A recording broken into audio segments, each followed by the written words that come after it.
Alors, bonjour les TES, j'espère que vous allez bien. Aujourd'hui, on va continuer un petit peu le cours. Donc, je vous laisse prendre votre cahier de cours.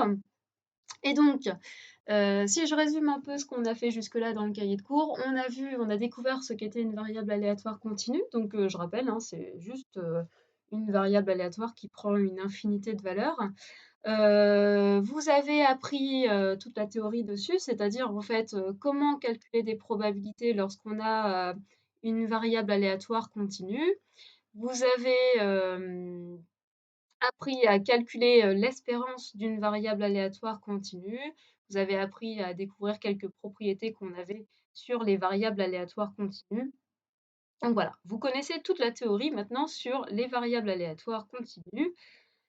Maintenant, la question qu'on va se poser aujourd'hui, c'est très bien, je maîtrise bien toutes ces propriétés-là, mais à quoi ça sert? C'est-à-dire, finalement, dans quelle situation je rencontre une variable aléatoire continue? Alors, l'idée de la deuxième partie de ce cours, justement, ça va être d'essayer de voir des situations de la vie courante qui font justement appel à des variables aléatoires continues.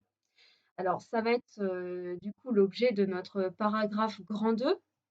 Alors, j'ai légèrement modifié le titre du paragraphe grand 2. Vous ferez attention, vous avez exactement le bon titre sur votre document qui est mis sur le drive. Mais donc, l'idée de ce deuxième paragraphe, ça va être d'essayer de voir quelques situations classiques de la vie courante qu'on rencontre et qui font appel à des variables aléatoires continues.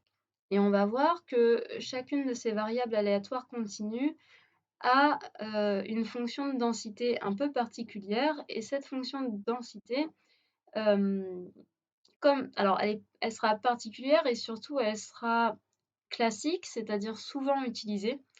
Et donc, on va donner un nom à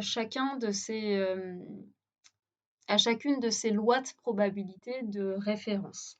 Alors la première loi de probabilité qu'on va découvrir, on va en découvrir 3 au total dans ce cours. La première loi qu'on va découvrir, c'est la loi uniforme. Alors je vous laisse noter paragraphe petit 1, la loi uniforme, et puis on va tout de suite voir à travers un exemple qu'est-ce que c'est que cette loi et dans quel cas on rencontre cette loi. Alors, commençons. On va considérer la situation suivante. Alors, j'ai au lycée le F4 qui passe toutes les 15 minutes. Il se trouve qu'il y a un professeur qui arrive habituellement en voiture au lycée, a sa voiture qui est tombée en panne spécifiquement aujourd'hui. Alors, on imagine qu'on n'est pas en confinement, bien évidemment. Mais donc, le professeur a sa voiture qui est tombée en panne et donc, eh bien, il est obligé de prendre le bus exceptionnellement aujourd'hui. Bon, alors le professeur ignore totalement les horaires du bus et du coup, bah, il arrive à l'arrêt lycée du Cailly de cette ligne et puis il se met à attendre. Et la question qu'on va se poser finalement, ça va être, eh bien, par exemple, quelle est la probabilité que ce professeur attende moins de 5 minutes, par exemple? Ou bien, imaginons que ce professeur n'est pas chanceux, on va se poser la question, quelle est la probabilité que ce professeur attende plus de 10 minutes? Ça, c'est vraiment pas de chance. Voilà, donc voilà la situation.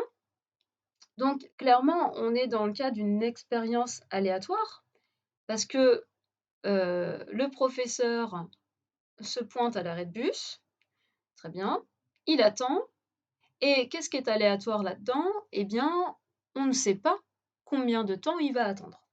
OK? Donc, naturellement, ce qu'on va pouvoir introduire, hein, on va commencer en fait à modéliser la situation.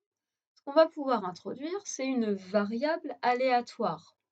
Et je vous l'ai dit, qu'est-ce qui est aléatoire là-dedans? Eh bien, c'est le temps d'attente. Donc, naturellement, on va modéliser le problème en notant x, la variable aléatoire, qui représente le temps d'attente. Alors, en minutes, puisque ici, on sait qu'il passe toutes les 15 minutes, le temps d'attente en minutes du professeur. Alors, qu'est-ce qu'on sait a priori sur ce temps d'attente? Eh bien, on sait que si le professeur est chanceux, dans le meilleur des cas, il attendra 0 minute, d'accord? Ça, c'est si vraiment il a de la chance. Et par contre, s'il est très malchanceux, notre professeur, dans le pire des cas, il attendra 15 minutes. Et puis après, finalement, il va attendre entre 0 et 15 minutes. Vous avez en fait toutes les possibilités, tous les nombres réels compris entre 0 et 15. Donc, ce qu'on sait sur notre temps d'attente, c'est que le temps d'attente, c'est un nombre appartenant à l'intervalle 0,15. Donc ça traduit le fait que x, c'est une variable aléatoire qui va prendre ses valeurs dans l'intervalle 0,15. C'est donc une variable aléatoire continue. Okay. Alors, très bien, maintenant qu'on a notre variable aléatoire, vous l'avez vu dans le paragraphe grand 1 du cours, ce qu'on veut, c'est définir sa loi de probabilité. D'accord? Sa loi de probabilité, rappelez-vous, ça va être donné par la fonction de densité. Okay. Alors, on va essayer de réfléchir à la fonction de densité. Cette fonction de densité, comment on pourrait la représenter? Eh bien, tout d'abord, on sait que x, c'est une variable aléatoire dans l'intervalle 0,15. Donc, la fonction de densité que je vais représenter, elle va être définie sur l'intervalle 0,15. Ça, c'est une première chose. Deuxième chose, je sais qu'elle doit être continue, elle doit être positive. Très bien. Et maintenant, je vais réfléchir un petit peu à ma situation. Le bus va arriver totalement au hasard entre ces 0 et 15 minutes. D'accord? C'est-à-dire que finalement, ma fonction de densité, il va falloir que je trouve une fonction qui, grosso modo, associe le même poids à chaque nombre de mon intervalle 0,15. Et donc, naturellement, la fonction qui pourrait représenter les choses, c'est une fonction qui va associer le même poids, c'est-à-dire qui va être constante sur cet intervalle, comme le voici. D'accord? Alors, là, j'ai pas besoin de représenter ça, et ça sera pour après. Donc, la voici en fait, ma fonction de densité qui va représenter les choses. Ici, vous voyez, j'attribue en fait, pour chaque temps d'attente entre 0 et 15, j'associe le même poids. C'est-à-dire qu'en fait, j'associe la même probabilité que le bus arrive à n'importe quel moment. Et ça, c'est très cohérent de définir notre fonction de densité par une fonction constante, puisque eh bien, la probabilité que le bus arrive entre 0 et 3 minutes, la proba, ça va être l'air sous cette fonction de densité, eh bien, naturellement, ça va être la même proba que le bus arrive entre 3 et 6 minutes, puisqu'il arrive au hasard et que du coup, j'ai les mêmes longueurs d'intervalle ici. Okay. Donc, grosso modo, on a créé finalement une fonction qui faisait en sorte que la probabilité allait être proportionnelle finalement à la longueur de l'intervalle étudié ici. Donc ça, c'était une première chose. Deuxième petite chose, on a cherché une fonction de densité, on a vu que la façon de représenter cette situation, c'était de donner une fonction de densité constante. Maintenant, il faut se poser la question, pour que ce soit une fonction de densité, il faut que l'aire totale sous ma courbe soit égale à 1. Alors, je reconnais l'aire d'un rectangle, ici. Je reconnais l'aire d'un rectangle. Donc, je cherche le nombre que je dois mettre ici. Alors, vous avez la solution, mais on va y réfléchir 2 minutes. Je cherche le nombre que je dois mettre ici, de sorte à ce que mon rectangle de longueur 15 et de hauteur, ce que je cherche, fait 1. Et donc, naturellement, la hauteur qu'on va mettre, eh bien, c'est 1/15e, parce que 1/15e fois 15, les 15 se simplifient, ça fait bien 1. Donc, finalement, la fonction de densité qui permet de représenter cette situation, eh bien, c'est la fonction constante égale à 1/15e. Alors, remarquez une petite chose, ce 15, c'est quoi? C'est la longueur de cet intervalle. D'accord? Et alors, comment je le retrouve par le calcul? Eh bien, je vais le retrouver en faisant le calcul de 15 moins 0. Donc ici, j'ai une fonction de densité qui est constante égale à 15 moins 0. Je vais le noter. F de x ici, ma fonction de densité, elle est égale à 1 sur mon intervalle, sur la longueur de mon intervalle, c'est-à-dire 15 moins 0. Alors, pourquoi j'insiste là-dessus? Parce que finalement, après, dans le cours, on généralisera et on généralisera à finalement un temps d'attente compris entre A et B. Et donc, du coup, notre fonction de densité, vu qu'on aura il faudra une fonction constante, il faudra une fonction constante, il faudra que l'air sous la courbe soit égal à 1, eh bien, on cherchera la valeur à mettre de sorte à ce que le rectangle de longueur, alors s'il est compris entre A et B, l'écart que vous aurez ici, c'est B moins A, ici. Et donc, du coup, on cherchera la valeur de sorte à ce que le rectangle de longueur B moins A et de hauteur fera 1. Et bien, du coup, la valeur qu'il faudra mettre, ça sera 1 sur B moins A. Parce que 1 sur B moins A fois B moins A, les B moins A se simplifient, ça fait bien 1. D'accord? Et donc, ici, pourquoi je l'ai mis sous cette forme? Parce que vous retrouvez justement la forme 1 sur B, c'est bien 15 ici, et A, c'est 0 ici. Voilà, donc c'est juste pour anticiper un petit peu ce que vous allez voir dans le cours par la suite. Donc ça, c'est une première chose, super. On a réussi à représenter notre situation, on a réussi à définir ce qu'on appelait la loi de probabilité. Et donc, il se trouve que lorsqu'une variable aléatoire a cette loi de probabilité un peu particulière, c'est-à-dire une fonction de densité constante, eh bien on dit que x suit une loi uniforme sur l'intervalle 0,15. Voilà.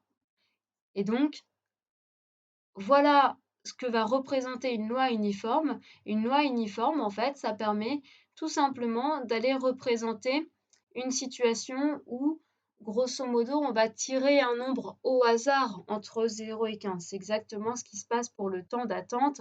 Mon temps d'attente, c'est un nombre au hasard entre 0 et 15. Chaque nombre a autant de chances, c'est uniforme, chaque nombre a autant de chances de tomber. Okay. Alors, maintenant qu'on a fait qu'on a réussi à définir notre petit modèle, on peut s'amuser à faire quelques calculs de probabilité. Notamment, allons-y. Posons-nous la question, quelle est la probabilité que le professeur attende entre 3 et 6 minutes? Alors 3 et 6 minutes, on regarde. 3 c'est là, 6 c'est là. Donc la probabilité, rappelez-vous, c'est quoi? C'est l'air sous ma fonction de densité sur l'intervalle 3, 6. C'est cet air-là. Hop. Donc ici, j'ai la probabilité. Ici, si je veux calculer l'aire de cette figure géométrique, ici, je reconnais l'aire d'un rectangle. Donc on l'a fait je ne sais combien de fois. Hein. Ça va être longueur fois largeur. La longueur ici, elle est de 3. 3, je le retrouve en faisant l'écart entre 6 et 3. 6 moins 3, ça fait bien 3. Fois la hauteur qui fait 1/15. Okay. Donc ma probabilité ici, elle est égale à 3 fois 1/15, c'est-à-dire 3 sur 15, 1/5.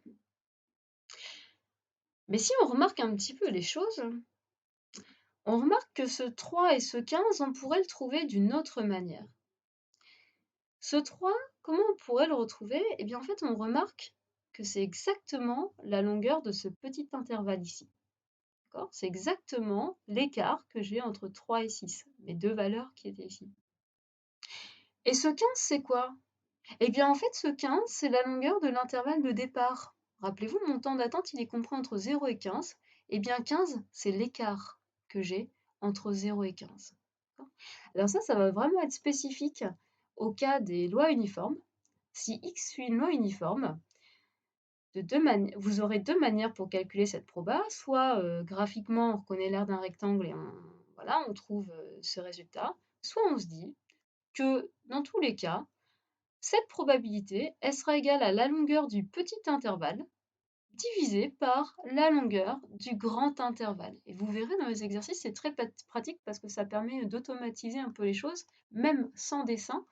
Et en plus, ça nous permet de gagner du temps. Donc, c'est pas mal.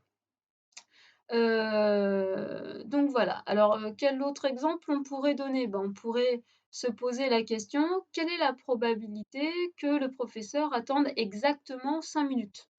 Ok. Exactement 5 minutes, ben, je regarde graphiquement, ça va être quoi exactement 5 minutes à votre avis? Eh bien, je repère le 5 et être exactement, un temps d'attente exactement à 5 minutes, ben, ça va être l'aire du segment. Justement, qui est en 5 ici. Ça va être l'aire d'un segment. Et rappelez-vous, l'aire d'un segment, un segment, ça n'a pas d'épaisseur. Donc la probabilité que le temps d'attente soit exactement égal à 5 minutes, eh bien, ça fait 0. Et autrement dit, je pourrais même dire 0 divisé par 15. Alors, pourquoi je dis ça? Parce que 0, en fait, ça va être quoi? Ça va être la longueur de l'intervalle 5,5, entre guillemets, divisé par 15, la longueur du grand intervalle. Donc là encore, on retrouve ce que je disais précédemment, longueur du petit intervalle sur lequel on est, divisé par la longueur du grand intervalle. Donc voilà, la probabilité que le professeur attende exactement 5 minutes est égale à 0. Longueur de l'intervalle 5,5 sur longueur de l'intervalle 0,15.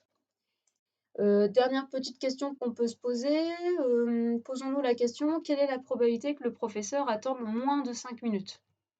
Eh bien, moins de 5 minutes, je regarde, je repère mon 5. Attendre moins de 5 minutes, c'est faire quoi? Eh bien, c'est être à gauche de 5.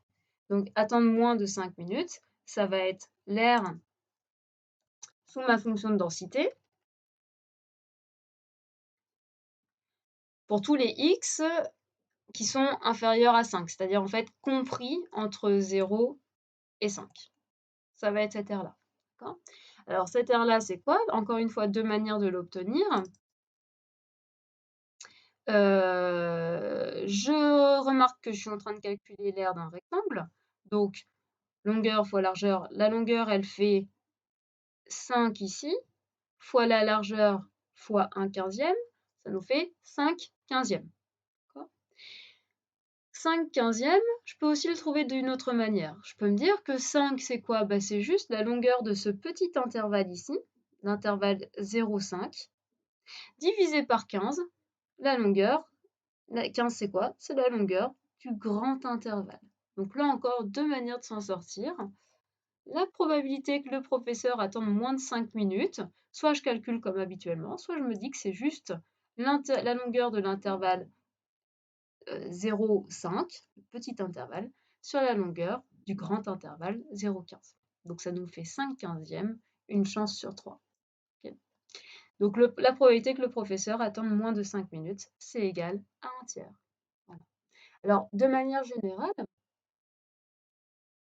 lorsque x va suivre une loi uniforme sur un intervalle AB, on va carrément y aller, on va imaginer que là je suis en A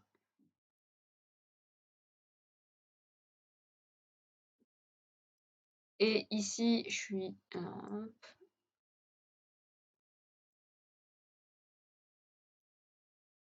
ouais, il veut vraiment pas. On va imaginer que je suis en A ici et que je suis en B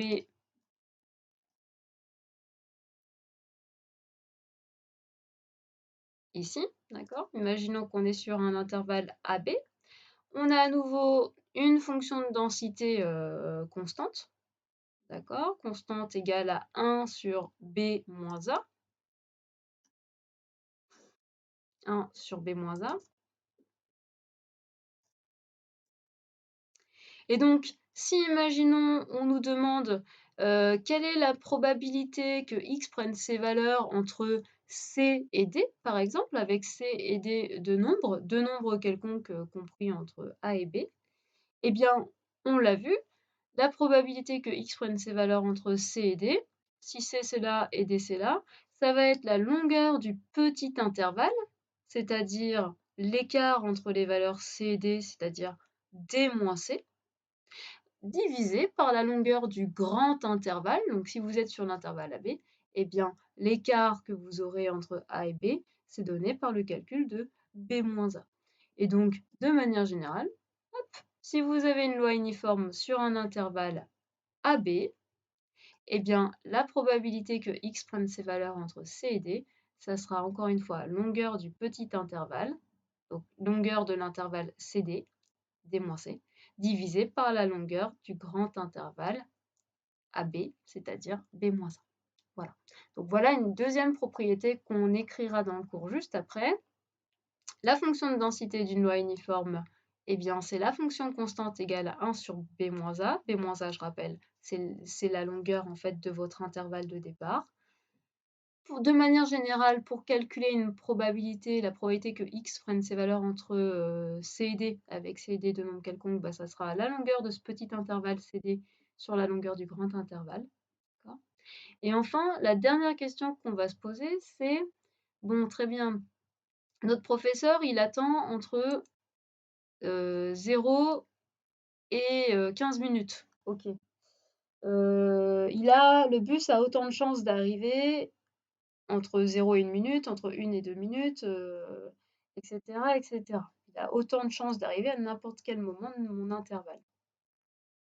Ma question que je vais me poser, c'est, bah, finalement, quel va être le temps moyen d'attente? C'est-à-dire que si finalement notre professeur doit attendre longtemps son garagiste pour qu'il répare sa voiture, on va imaginer que notre professeur se pointe au hasard un grand nombre de fois à cet arrêt de bus. Eh bien, en moyenne, quel aura été son temps d'attente? Alors, je vous laisse réfléchir un petit peu, mettez pause si vous avez envie d'y réfléchir. Eh bien, en fait, en moyenne, le temps moyen d'attente, bah, ça va être la valeur milieu. Ça va être la moyenne entre 0 et 15 minutes. C'est-à-dire que ça va être ici, la valeur milieu, c'est quoi? C'est 7,5. En fait, si vous avez une loi uniforme, bah, c'est logique, hein, votre temps moyen d'attente, vous avez le même poids, vous avez les mêmes chances que votre bus arrive entre 0 et 15 minutes. Si vous répétez un grand nombre de fois cette expérience aléatoire, eh bien, en moyenne, vous aurez attendu 7 minutes 30. D'accord. Alors, 7 minutes 30, c'est quoi ce temps moyen d'attente? C'est ce qu'on appelle l'espérance. C'est ce qu'on appelle l'espérance de notre variable aléatoire x. Et donc ici, ce 7,5, on l'a obtenu comment? On l'a obtenu en faisant le calcul de 0 plus 15 divisé par 2. Donc 0 plus, alors 0 plus 15 divisé par 2. Voilà, ça vous donne l'espérance. Donc dans le cas où x représente un temps d'attente, bah, ça vous donne le temps moyen d'attente du professeur à l'arrêt de bus. Okay. Alors, notons que dans notre exemple, on a pris 0 et 15. Si, de manière générale, x suit une loi uniforme sur l'intervalle A, B, eh bien, le temps moyen d'attente, ce sera encore une fois la valeur milieu entre A et B. Et la valeur milieu, ça va être donné par le calcul de A plus B divisé par 2. Donc, de manière générale, si vous suivez une loi uniforme sur un intervalle quelconque AB, eh bien, l'espérance de votre variable aléatoire, elle sera égale à A plus B divisé par 2. Et voilà, vous savez tout sur la loi uniforme. Il y a juste ça à connaître sur la loi uniforme. Si x suit une loi uniforme sur un intervalle AB, sa fonction de densité, c'est la fonction constante égale à 1 sur la longueur de l'intervalle AB. Pour calculer une probabilité, eh bien, c'est, rappelez-vous, la longueur du petit intervalle sur la longueur de l'intervalle de départ. Et enfin, l'espérance de votre variable aléatoire, c'est A plus B divisé par 2. Voilà, on a terminé notre cours. Je vous laisse écrire la synthèse comme c'est indiqué dans le document. Et à bientôt pour les exercices.